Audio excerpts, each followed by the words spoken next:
Greetings, all you Armageddon gamers out there.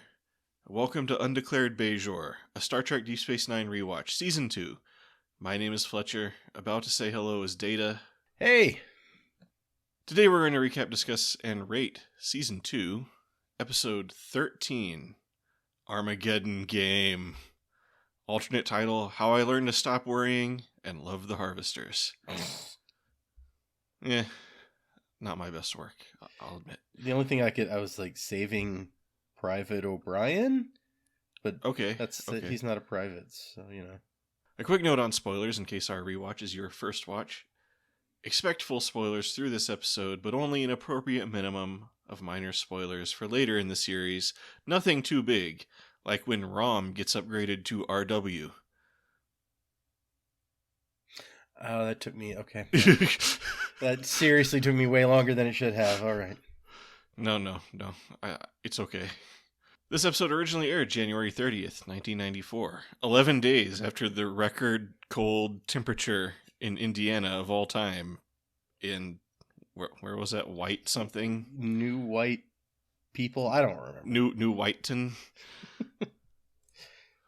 Look it up. It's a real noteworthy thing, according to Wikipedia. I mean, that city might not be. But... It was written by Morgan Gindel, or Gindel, I assume it's Gindel, and directed by Winrich Kolbe, or Rick Kolbe, or whatever that guy goes by. Morgan Gindel, his only other Deep Space Nine episode, I believe, is Passengers. The Bashir gets possessed by the... Yep. Possibly a redemption for him in this episode. We'll see. Yeah. It was New Whiteland, Indiana, by the way.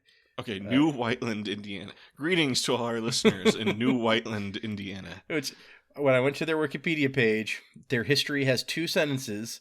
One is that New Whiteland had its start when U.S. Route 31 in Indiana was rerouted through the area. And the second one is, on January 19th, 1994, the temperature fell to negative 36 degrees, the coldest temperature ever recorded in the state of Indiana. I think that someone in New Whiteland must be really proud of this fact and wants to disseminate it as widely as possible on Wikipedia. Oh, you were right about this new Wikipedia. Oh, geez, I don't like the... Yeah. Why are the sides so empty? Yep. I have a feeling they might backpedal on that. Call your senators or congressmen and tell them to change Wikipedia back, listeners. Unless you didn't donate during their drive and then forget you. I donated $50 one time, and you would think they would cut you some slack after that, but no. It's like 10 times as many requests from donation. Yep, that happened. I donated whatever the recommendation was. It's like, if everybody only donated $2.50 or whatever. I did that 2 or 3 times, and then they definitely come after you all the harder. I kind of have my doubts. They always make it seem like they're in super dire straits. It's like, oh, we're gonna go out of business tomorrow if you don't donate $2. But I kind of suspect it's not true. Oh man, in the news, Constantine II, the last king of Greece, dies at the age of 82. In today's news? No, I don't think so. Hold on. It's just on the front page of Wikipedia, in the news. Oh, yeah. But, he died the 10th of January, 2023, so pretty recently. Okay. Well, our condolences to the people of Greece, or whatever. I didn't know Greece had a king. So. Apparently, he was only king until, for 10 years, but until June 1st, 1973. So he was the last king, and he recently died. Oh, okay. I'm sure that's super relevant to this episode about of Armageddon game, Deep Space Nine, but we'll find a way to tie it in. Don't worry. Okay, so in this episode, in a personal log supplemental, Bashir explains that he and Chief O'Brien have been helping 2 races of aliens, the swoopy hair aliens and the top knot aliens, dispose of their devastating biological weapons, called harvesters, after what seems to have been a long and terrible war. What the official names of the aliens is, who cares? I doubt the claims of devastatingness given what we see later in the episode. True. We pick up right as Bashir has just cracked the problem of how to destroy them. Muons. And I never realized until today what a funny word muon is. But anyway, they test this out by taking a jar of orange harvesters and putting it in a machine that presumably shoots it with some muons. When the jar comes out, it's green. Success! So orange harvesters plus muons equals green, safe harvesters. Well, and it's kind of funny after he gives the huge long rant about how difficult this has been and how much he hates this and it's never going to happen. And then it instantly does happen. And so we're like, okay, well, now he just sounds whiny. Yeah, it seemed like we kind of picked up like at the very end of like a different episode. Even like, I can't think of a time where the opening log narration was a supplemental. I had that same thought when you said that. I was like, huh, yeah, that's weird. Yeah, I had to make a note of that. Anyway, everybody starts celebrating. The Top Knot ambassador comes in and reminds them that they have to destroy all data about the harvesters as well, which O'Brien assures him is taken care of. Yeah, Ryan's like, already did that. Yep. Okay. Oh, come on. Maybe I should have consulted you before being like, hey, we still have to do this. Oh, did you want to save the data about the harvesters? Yeah, my bad. You never know. It could be helpful. Bashir and O'Brien call up Cisco to announce their success and say that they're going to hang out another day to party, although O'Brien seems eager to get home. We cut to Bashir, O'Brien, and the alien scientists getting ready to put the last batch of harvesters in the muon machine. Swoopy hair scientist remarks at the poeticalness that they are orbiting a planet whose entire population was, quote, decimated by harvesters. So if you go down to that planet, you're only going to find 90% of the original population. I think decimated is one of those words, like, ironic and literally, that you should just never say, even if you're using it correctly. Well, apparently, the modern vernacular has extended it so that it is now usable in other So contexts. That can mean anything you want? Like Merriam-Webster actually has the 1 in 10 thing as like the historical use of the word and not the current use of the word. Well, okay. I mean, in this case, he used it to mean totally obliterated, so it just seems to mean something bad happened to now. Yeah, so the definition here now, it says one of them is drastically reduced, especially in number, or the second definition is destroyed or significantly harmed. Okay. I'll allow it. Just as the last batch goes into the machine, 2 guys come in with guns and start blasting away at all the scientists. Just as one of the attackers is about to kill Bashir, Chief O'Brien gets the jump on him, disarming and subduing him. Then, in an unprecedented display of combat effectiveness, Bashir is able to do the same to the other one. Yeah, it didn't occur to me that Bashir has... Maybe he's taken some more classes since then in actually doing combat. True. He's gotten his ass handed to him so many times. He's just got to be like, okay, I need some like holosuite practice.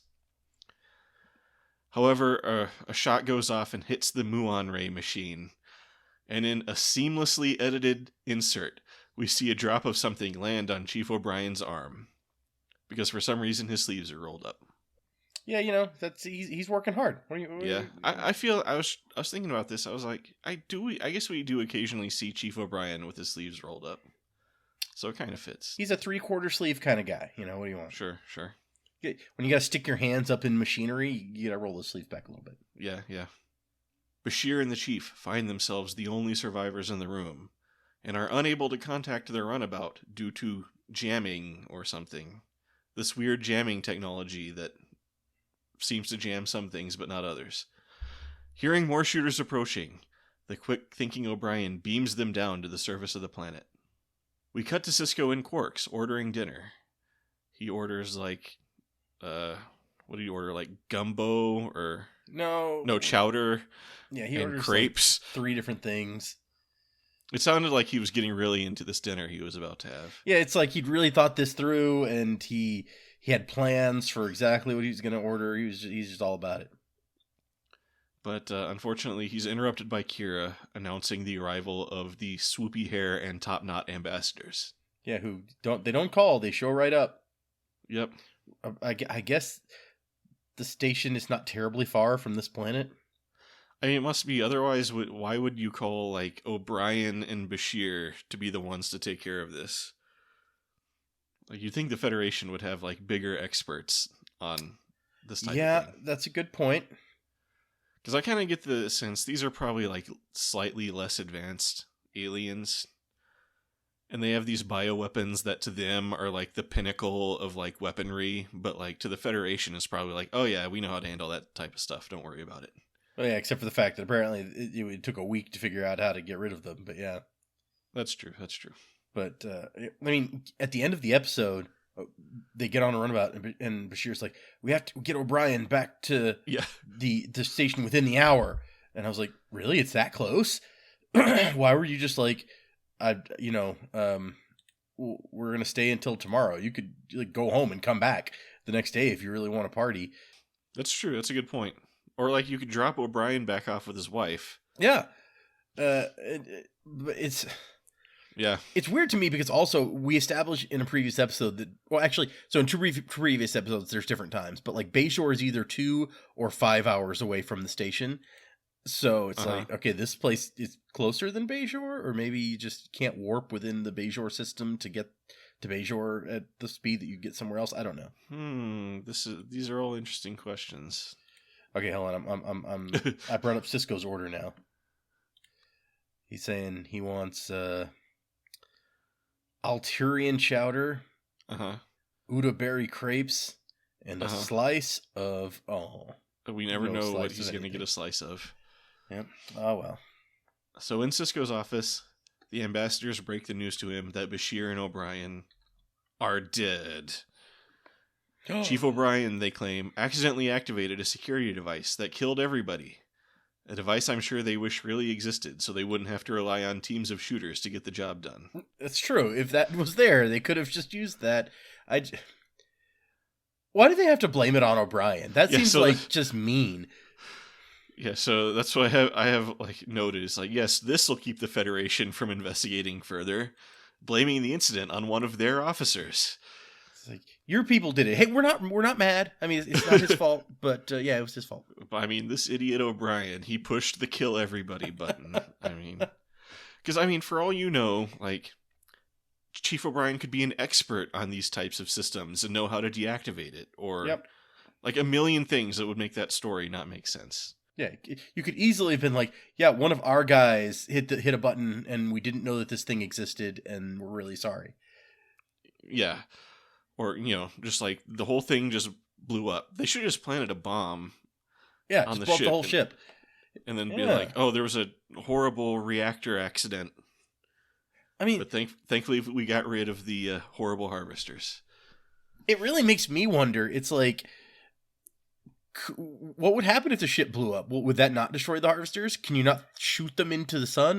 Why are they so difficult to destroy? I mean, maybe there'd just be like tons of harvester mist floating around or something like that. Okay, yeah, you don't want that. You never know. I'll take their word for that. I'm fine with that. But they didn't like muonify that last batch. It exploded everywhere in that room. So are they going to get you somehow? I think the shooters kind of jumped the gun.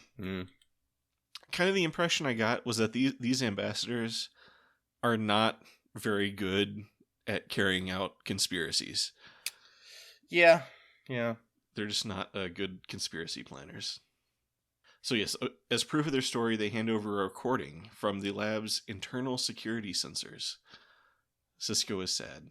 And this is such a minor point I want to bring up, but in the last episode, we talked about how there were security cameras in Odo's office or somewhere, which is just, don't they usually say sensors, not cameras? I don't know, actually. I mean, that makes sense, but I don't know. Because I was really thinking about it last time, and then this time they said, because last time I was like, doesn't he mean sensors, not cameras? And then this episode they said sensors, so I was like, okay, so I'm not crazy. Anyway, Bashir and O'Brien find themselves in some kind of storage building filled with supplies. They wonder what the attack was about and why the attackers waited for the harvesters to be destroyed, or at least almost destroyed. O'Brien reasons that they should stay put and wait for Sisko to find them.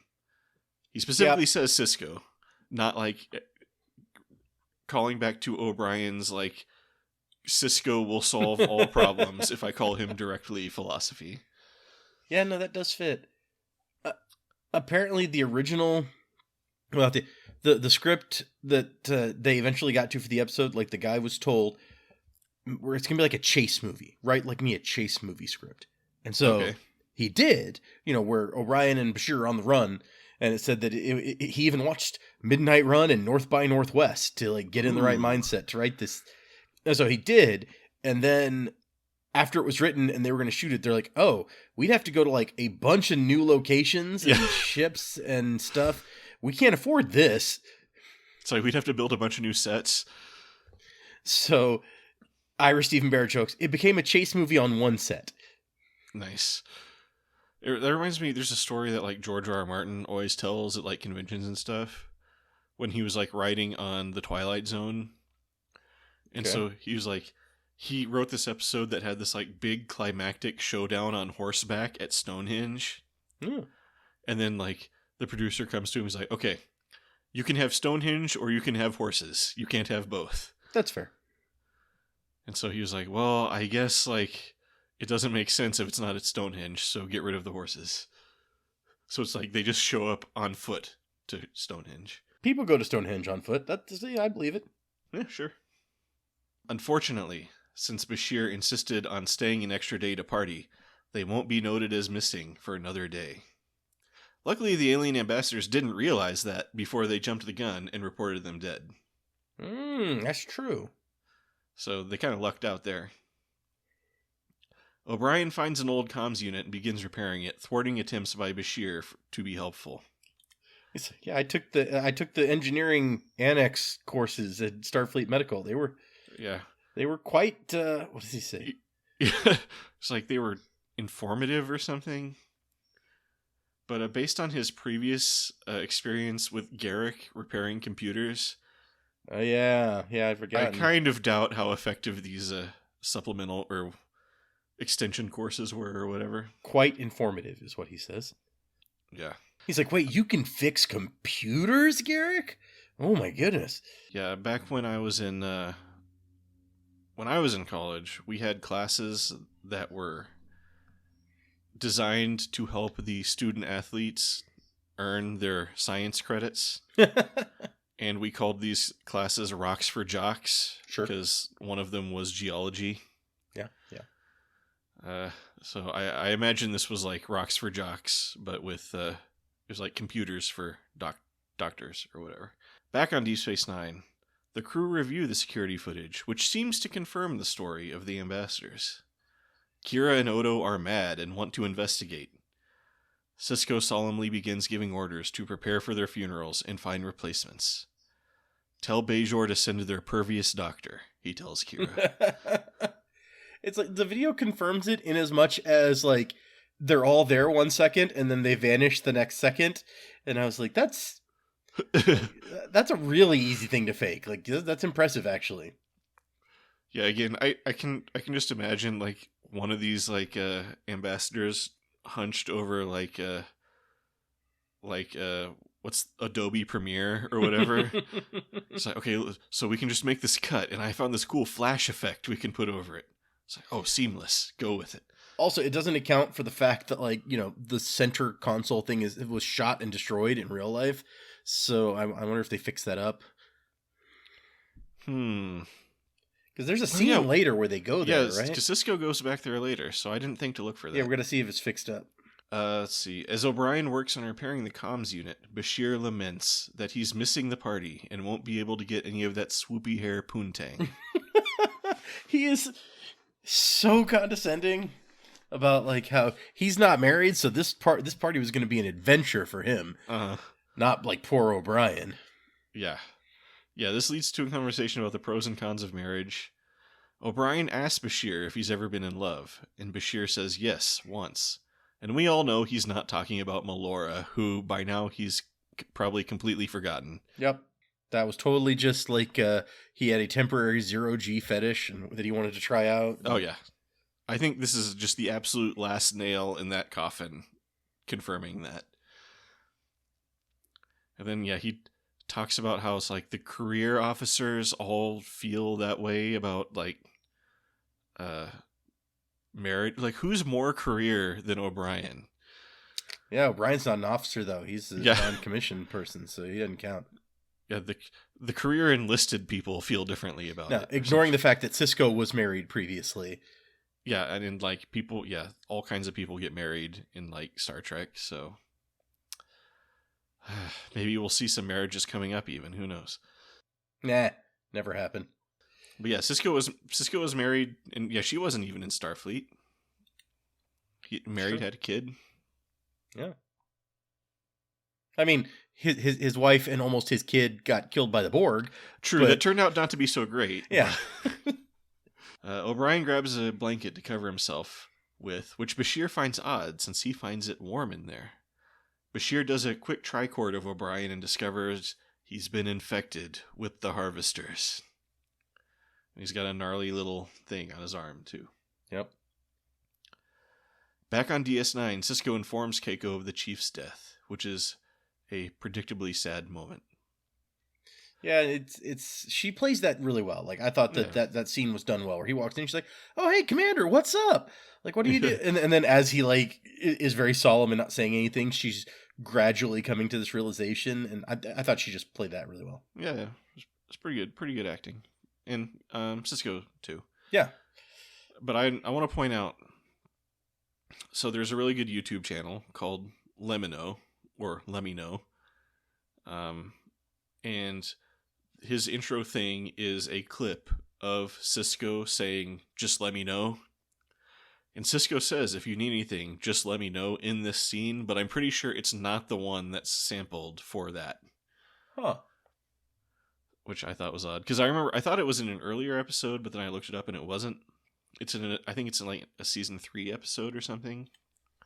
Interesting. Where Cisco says, "Just let me know." I think it's the exact same line too. "If you need anything, just let me know." Thought I'd point that out for the Lemino fans out there. Season 3, episode 3 is what this person on Reddit says. Okay. As O'Brien's symptoms get worse, Bashir takes over repairing the comms and has the chief talk him through it.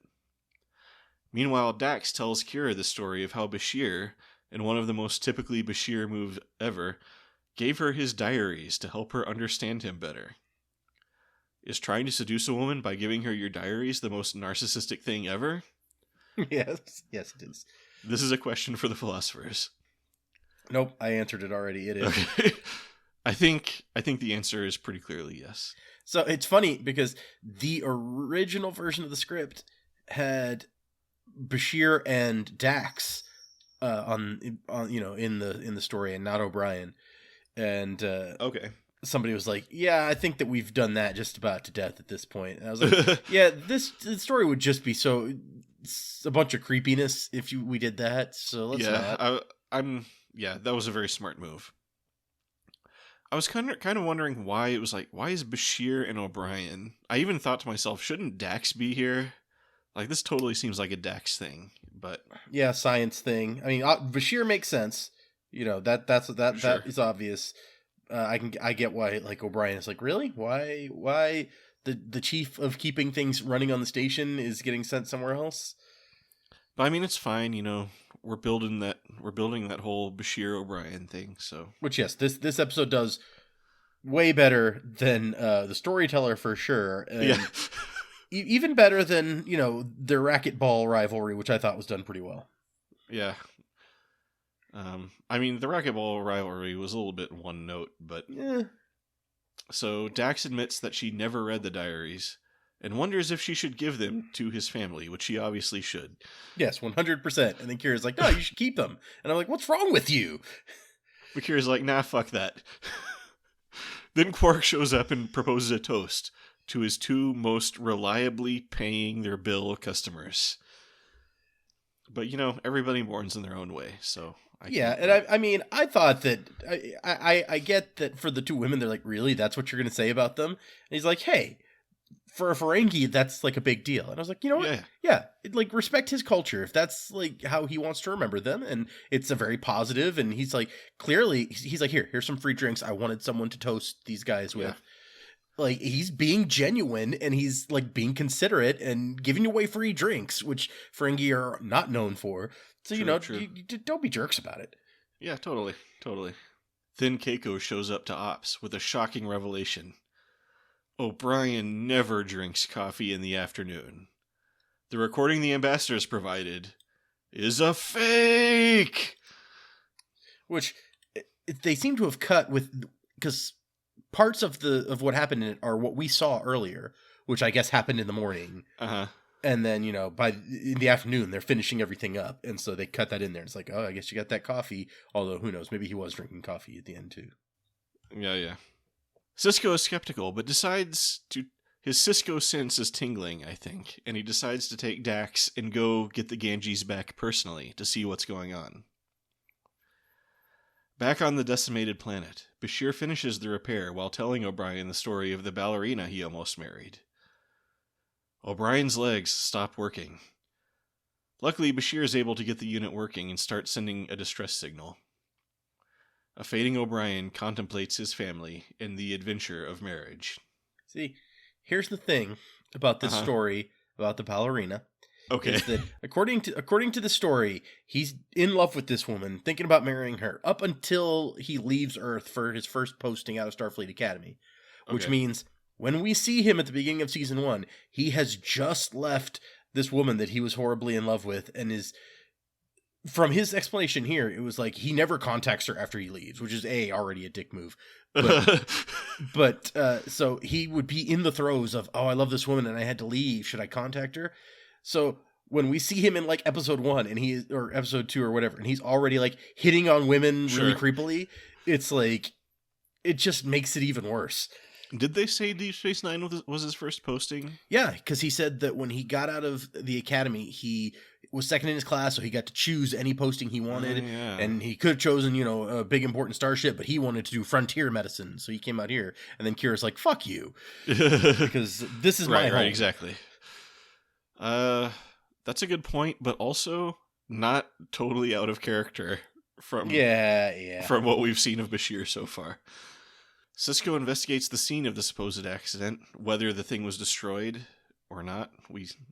Do we have word on that yet? Well, and I'm cutting to that point in the show, but I have to go through a commercial first. Pay for the. Yeah. I'm like, maybe I'll cancel my car wash membership and swap it to a Paramount Plus membership. Dude, just pay $3 to wash your car at the spray place. Like, that's what I do. It's convenient to just be able to go and get a car wash, drive through the line or whatever. I guess, but at the spray place you get to play with the fun hose and everything. So yeah, but I have the kids, so they love going through the big like hairy monster attack is what they call it, because that's what an episode of Bluey calls it. And so there's times where they're just so into it that I'm like, we're going practically every day, because they're like, can we do the monster attack? And I'm like, well, I can do it for free because I'm already paying, so why not? Yeah, if it provides like some extra entertainment. Like, yeah. And I meant to do it today because my car, apparently a bunch of dust blew through last night. I hate that. Something crawled on my car. Ooh. Okay. And now it's like its footprints are like permanently etched, or not etched, but like it must have had like glue on its feet or something. Because like no amount of washing will like clear like the smudges from those footprints off my car. Weird. Good old glue foot animals, as they're often called. Yeah, I think it was a raccoon or something, but okay, here we go. Here's the scene. No, yeah, the middle appears to be completely fixed. Okay, so they put that much effort into it, at least. Yeah. Or maybe there's, oh my gosh, he's coming, quick, like, fix it. Right. Sisko investigates the scene of the supposed accident, questions the swoopy-haired ambassador, growing more and more suspicious at her shifty responses. Although at this point in the story, I think we're supposed to believe that the swoopy-haired ambassador does not know, because Bashir and O'Brien are sure that it's like the top knot guys are like True. breaking the truce or whatever. No, she must know because she. Okay, so I just assumed from the very beginning that she was in on it with Top Knot Ambassador because they both presented the lie together. But I guess you're right. We could be trying to be led to believe that like he had provided this lie to her and like she was also being conned or whatever. Yeah, because in this scene with Cisco, he asks her and she's like, oh yeah, I wasn't here. Other ambassador had just left. And then I came like as soon as I heard, and Cisco's like, okay, and he showed you the video like when you got here? And she's like, yeah. So it could have been. I mean, it was so obvious to me what was going on from the very beginning that I kind of like didn't even consider that. But yeah. Also, I mean, I have seen this episode probably like 20 years ago, but so that memory might have been lingering in there somewhere. But so down on the planet, the ambassadors show up with a team of armed soldiers and reveal their evil, or I guess noble, plan to Bashir and O'Brien. Yep. You see, the harvesters are so dangerous and terrible that nobody with any knowledge of them can be allowed to live, so that knowledge doesn't fall into the wrong hands. And they're like, but we're like Federation. We know how to make all sorts of horrible things that we don't make. Yeah, it's like, trust me, we have worse stuff. Like, there's we have a guy who has a missile that if you shoot it at the sun, it blows up. Like, I don't think that's happened yet. True. Good point.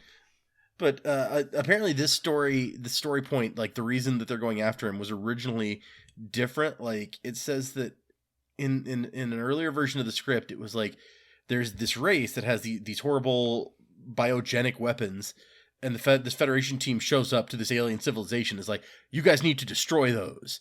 And then the alien race is like, oh yeah? And so then they encode the weapon into O'Brien's DNA somehow. And then they're like, now Federation, if you want to destroy the weapon, you'll have to kill O'Brien to do it. Interesting. Which, yeah, that's a very weird and different approach. That's like Miles O'Brien mnemonic. Yeah. There's the title. So O'Brien insists on dying on his feet. Luckily, his legs work now. He tells Bashir it's been an honor serving with him. Oh yes, I can only imagine, says Bashir. Suddenly, they're beamed out onto the runabout, or one of the runabouts. Noting that the runabout is too small to defend against their cruiser, the ambassadors demand Cisco turn over Bashir and O'Brien. Hell no, says Cisco. I also like at this point, it's like, we must prevent future wars or whatever. It's like, well, like, how well do you think you're going to fare in a war against the Federation? Yeah, no joke. At this point, just cut your losses. I mean, what do they think is going to happen when these guys don't come back? Yeah. And then, like, the Federation comes and investigates, and they're like, it looks like the runabout was destroyed by weapons fire from one of your ships. Yeah, how are you going to handle it when a Galaxy-class starship shows up to investigate what happened to Cisco? Like, think these things through, guys. The runabout points right at the cruiser and starts firing phasers. The cruiser fires back, and the runabout is immediately destroyed in a pretty cool explosion effect. But psych, they were on the other runabout the whole time and got away. And then they're like, oh, okay, I guess they're gone now. Which I don't quite understand, this jamming technology that, like, jams their sensors and presumably their ability to, like, call back to Deep Space Nine or whatever, but doesn't jam their ability to remote pilot the other runabout. I don't know, maybe they programmed it to, like, fly and then left. Yeah, just, like, I did notice, like, it does seem to be flying really sloppily when it, like, charges at them. So maybe they, like, put in just, like, a quick program. It's like, fly at the thing and then fire phasers. With O'Brien recovering on Deep Space Nine, Bashir visits to finally return the compliment the chief gave him earlier. When he leaves, O'Brien complains about how insufferable Bashir is. Then asks for a cup of late afternoon coffee. Bum, bum, bum. The end. Apparently, there is an episode of The Next Generation where Keiko and O'Brien together drink coffee in the evening. Nice. It is Rascals, where, she's a small child, but... It's kind of it feels kind of like the whole conspiracy theory of Nick Fury doesn't cut his toast diagonal or whatever. Yep. But he cuts the sandwich diagonal. He cuts the sandwich diagonal. So obviously he's a Skrull. I was watching the movie Hunt for Red October the other day. And Nick Fury was in it? No, but you know the part where like Alec Baldwin has to convince Sean Connery, or not Sean Connery, but the other guy, the captain of the American sub, to trust him. And he's like, trust me, I know this guy. Next time he Crazy Ivans, he's going to do it to the starboard, because he always Crazy Ivans to the starboard at the bottom of the hour. And then, like, later the guy's like, wow, you're like, that was amazing. How'd you know he was going to Crazy Ivan to the starboard? He's like, oh, I didn't. I just had to, like, I had a 50-50 chance, and I need you to trust me. Kind of reminded me of that. Yeah, that's good. Just because I was watching that movie the other day. Pretty good movie. And then also there's in the show 6 Feet Under, when, spoiler for that show, but one of the main character's wives gets murdered. And, like, there's a can of Dr. Pepper found in her car. And he's like, she must have been murdered. She never drinks Dr. Pepper. And then later he goes home and he finds a can of Dr. Pepper in his fridge. The murderer was there too. That's the explanation, obviously. Possibly. I think it's just, you never really... You think you know these little details about people, but really they're insignificant. And apparently, like, the Federation can easily cure whatever these harvesters do, and it doesn't seem like they're contagious in any way, because Bashir's not worried about getting them from O'Brien. So I'm having trouble understanding what is so horrible about these weapons, that it's like, if you get some on you, you die. And I'm like, there's lots of stuff that does that and does it faster than these things. And we didn't even have to have a scene of O'Brien, like, Bashir techno-babbling his way into a solution. He just seemed to already know, how to take care of this. He's just like, no, we got to get him back to the station and then everything will be fine. This just lends more to my theory that these aliens don't really kind of comprehend how behind the Federation they are in technology. Well, their ships are more powerful than a runabout, so they got that going for them. I mean, good for them. This is the second runabout to be destroyed on the show, the Ganges. I do have that noted. And is it clear which runabout it actually was? Was it the Ganges that was destroyed? According to this, it was the Ganges that was the wiki. It was the Ganges that was destroyed. And I think we're supposed to assume that, like, because they're on the Ganges, like, examining the log or whatever, and then O'Brien and Bashir get transported up. So I think we're supposed to think that it was that one. But what runabout did they take here? Did the two of them look different? Because the one that gets destroyed has, like, that extra pod thing on the back. Yeah, I noticed that thing. Let me see if it says which runabout they brought. I'm not seeing that. But apparently it will later be replaced by the Mekong. Okay. Spoilers. We're getting... Oh my gosh! They get a new runabout? This is the worst spoiler ever. And I don't know if you noticed the rifles that the Kellerans were using, but those will be used later by a prominent race. Oh, I did notice them, but I didn't recognize them, so... Interesting.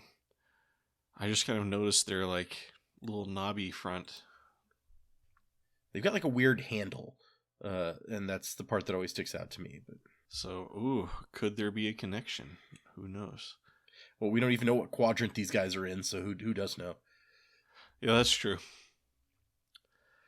Yeah, no, I don't think there's a bunch of stuff about how people feel this is the real start to O'Brien and Bashir's relationship moving forward. There's even a notice, like, even though we did have an episode together back in season 1, this is the one that's actually... Yeah, I mean, I can totally understand that sentiment. Yeah.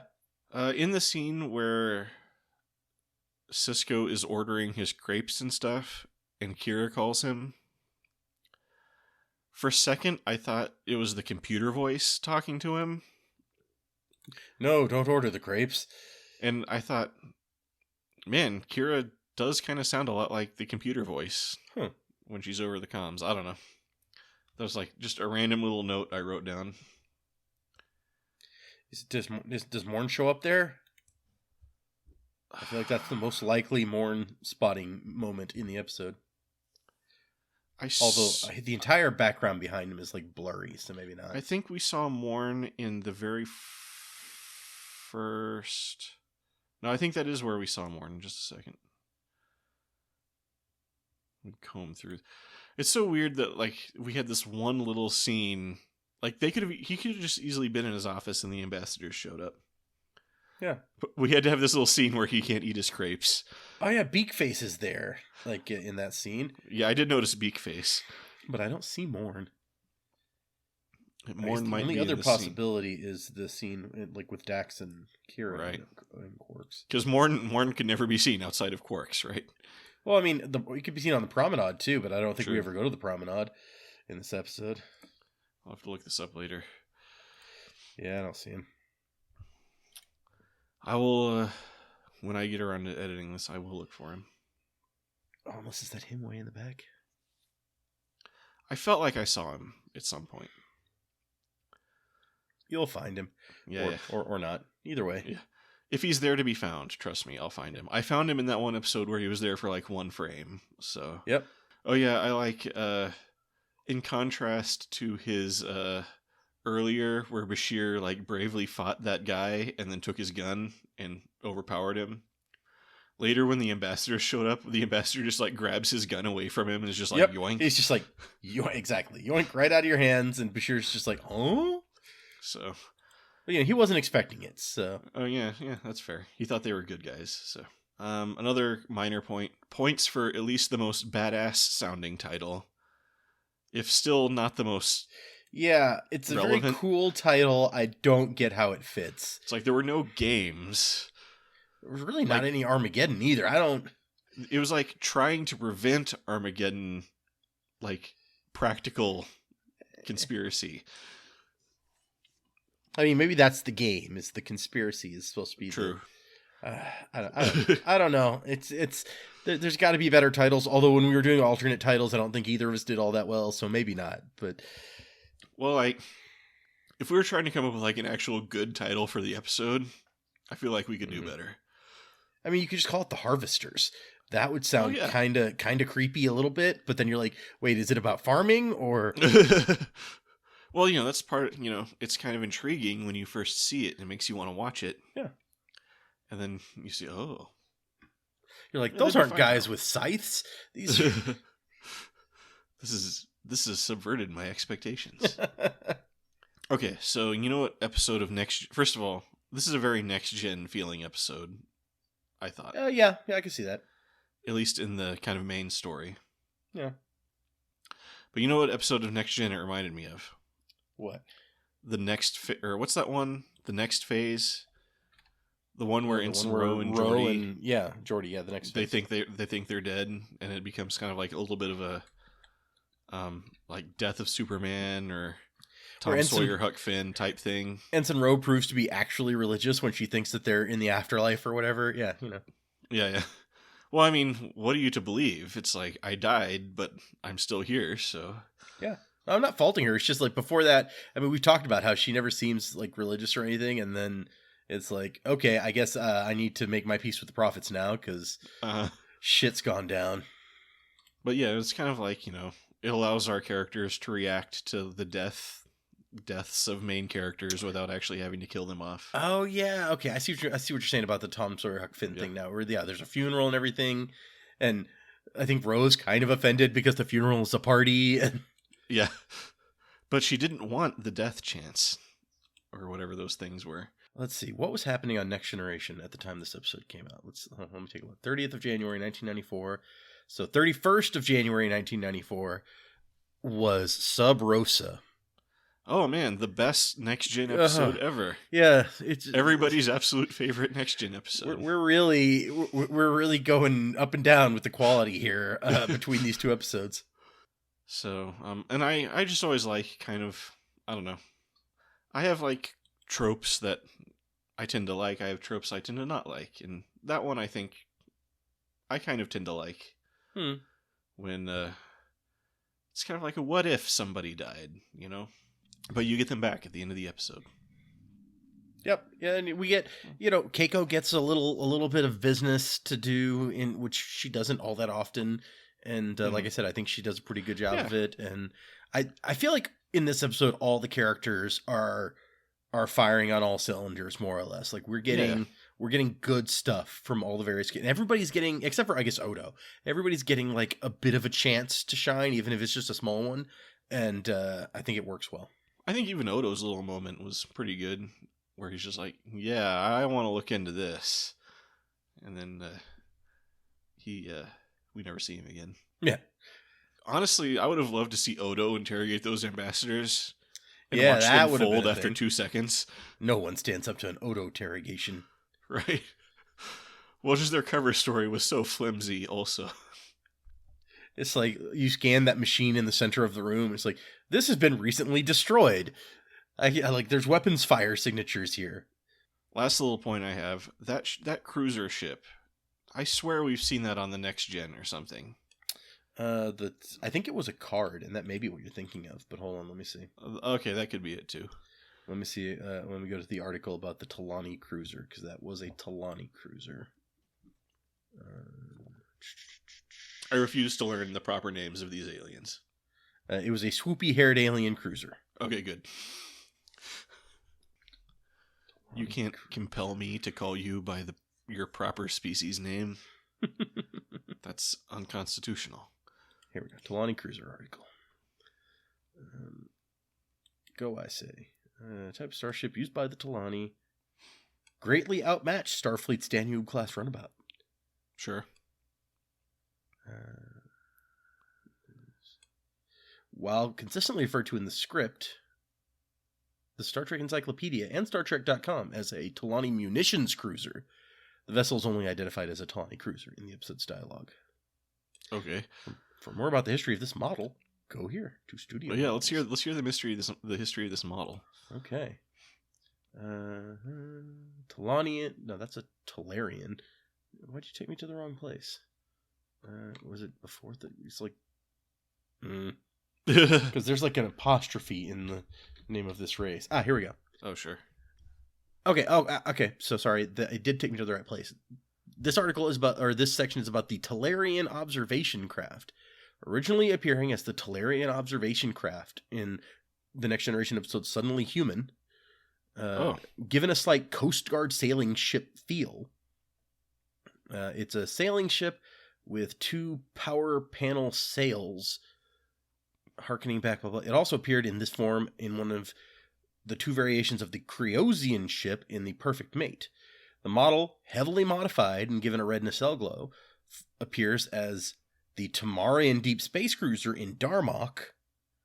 Okay. After that, further altered to become the Claystron ship in Dax. In this usage, the entire model was turned upside down, and the nacelles given a light blue glow. Then modified again, and the nacelles given an orange glow when it appeared as the Talani cruiser in Armageddon game. The glow then changed to purple for its appearance in one of the two illusory Bothan ships in the episode of Voyager, Persistence of Vision. Finally, heavily modified, and nacelles given a dark blue glow as the Drayan starship in the Voyager episode Innocence. Wow. So yes, we have seen this spaceship many times. Yeah, I think the most similar one was to what we see here was the Claystron ship from Dax, so that may be what you're thinking about. Okay. Because these are really similar except for the color of the nacelles. But in Darmok, it also looks really similar, but flipped the other way around, like they flipped it upside down. Sure. To be in Deep Space Nine, so that might be where you're recognizing it from also. The first 2 appearances in Next Generation, it really doesn't look much like this. All I'm going to say is I'm glad I don't put screenshots in the YouTube anymore, because I would feel obligated to like get all of those. Well, they're all located quite conveniently right next to each other in the article, so if you decided to, it's right there. I can just rip off all the work that Memory Alpha already did. Good point. Yeah, you just take the screenshot of all of them right there, and then you pop it in there. Good. Yep. If I was going to do that, which I'm not going to. Which now that we've talked about it at length, I feel like you almost have to. Nope. Use your imagination, dear listener, about what these ships look like. The model ultimately sold for $5,500 at the auction where they sold all that Star Trek stuff. Oh, nice. Well, I think we need to go ahead and get into the rating phase of this episode. Yeah. 'cause Go we're ahead. already You an can go hour in. first. What's that? You can go first this time. You know what? I really like this episode. Yeah. I'm not ashamed of it. I think it's my favorite episode of the season so far. Nice. And I'm still giving it a Commander. Not quite up to Captain standards yet, Yeah. but it was so solid. Like, you know, like we talked about, all the character moments were really good, and I felt just like the pacing in the episode was good. Like the fundamentals were good. Yeah. And then of course, you know, Bashir and O'Brien, in actually good, like unambiguously good Bashir and O'Brien, even though Bashir is still pretty much in full on, like, you know, creepy sex perv mode. Yeah, and I thought like the action scenes were exciting, and I mean, I think everything it set out to accomplish, it accomplished. I would have really loved to see like the North by Northwest version of this episode. Yeah, the no budget version. That would have been fun, but you know what? I think they did a pretty good job. Yeah. Well written, well directed. You know, we've talked about episodes with like 5 writers on them being kind of iffy. This only has 1 credited writer, so maybe there's something to that. I don't know. But yeah, that's where I stand. What do you think of this episode? This one's got 3 people under teleplay by. It's got 1 story by. It does? Yeah. It's teleplay by Morgan Gendel, Ira Stephen Bear, and James Crocker. Let me look this up. All I have is Morgan Gendel on the Wikipedia. Huh. Well, I'm on Memory Alpha, and it's got like Morgan Gendel as story by, but it's got all 3 of these people on teleplay by. Oh, interesting. Let me go back on this. Because I based mine on the Wikipedia. Yeah, now I'm going to go to the wiki and see. Yeah, sure does just say written by. Interesting. Oh man, Morgan Gendel wrote the Inner Light story. The Hugo Award-winning episode of The Next Generation. The episode's title was chosen by fellow DS9 writer Robert Hewitt Wolf as an homage to the title of the 1967 episode of the original series, A Taste of Armageddon. Interesting. So wait, what was A Taste of Armageddon about? Is it like a similar story, and that's why I'm not big on the original series, so I don't recognize immediately. Yeah. Let's see. A Taste of Armageddon. Okay, I'm on the opening credits of the episode. It only has 1 written by credit.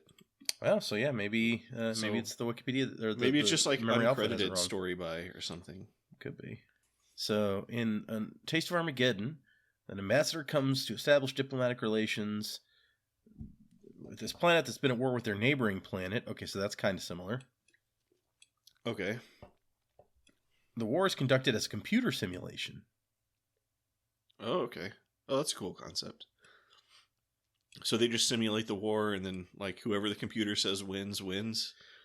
Yeah, it's they have an agreement where whoever the computer says is killed in an attack, they have to actually kill. What? Then what's even the point of the simulation? I guess it's less messy. But also, when the Enterprise crew comes down, they're like, "Oh, hey, so the simulation says that your ship was destroyed in the attack, so I'm afraid we're gonna have to go ahead and kill you. You have to report to the disintegration chambers for execution."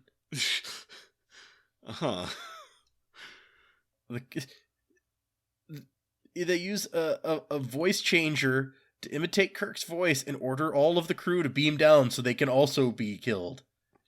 Wow. There's got to be some way around that. That's way too easy. Huh. This sounds like an original series episode for sure. Yep. So okay, yeah. I mean, two neighboring planets at war. Stuff is weird. I guess there's like some vague similarities here. Yeah. Anyway, what do you think of this episode? Okay, I also quite like this episode. And I've ranted enough on why. Like, Sure. just I feel like everything is going well here. We're doing everything right. And while there's some weirdness about the motivations of these aliens, I at least I'm willing to chalk it all up to incompetence. Yeah, it's like I believe that some stupid people would do this plan. Yeah. Like sure. It's not that out there. So yes, I also feel like it doesn't quite reach the heights of like Captain. It's not like blowing my socks off, but I feel like it's very solid and I like it. So Yeah. I'm also going Commander, and I am gonna say, for me, it's whether or not it beats the Homecoming, which I, coming into the season and on the back of a lot of stuff I really didn't like about season one, like Sure. the Homecoming just really got me doing, like, addressing a bunch of the stuff that I had problems with. And so I'm trying to decide if I liked it more than that. I'm gonna put it under the Homecoming. So it'll Under be the Homecoming. Yeah, it'll be my bottom Commander rank, Okay, I guess. so Under the Siege and Under the Homecoming. Yep. Okay. Armageddon game. And I guess I'll give it another credit is I can actually remember that title when I need to like write it down. It's not like Sanctuary or whatever. I mean, that's one thing you could say about Melora, though, is you can remember that title too. True. Since the entire episode is about her. I think Melora is a fine title. Like, yeah, no, it worked. I think we said at the time that it was much better episode to be titled Melora than the Dax episode was to be titled Dax. Yeah, for sure. Anyway, I guess we'll wrap it up there before we go on any more tangents that I have to edit out. Right. So, if you've made it this far, thank you for listening. Be sure to check out the description where I occasionally put links to interesting things. I'm Fletcher, about to say goodbye as Data. See ya. And remember, every once in a while, declare peace. It confuses the hell out of your enemies.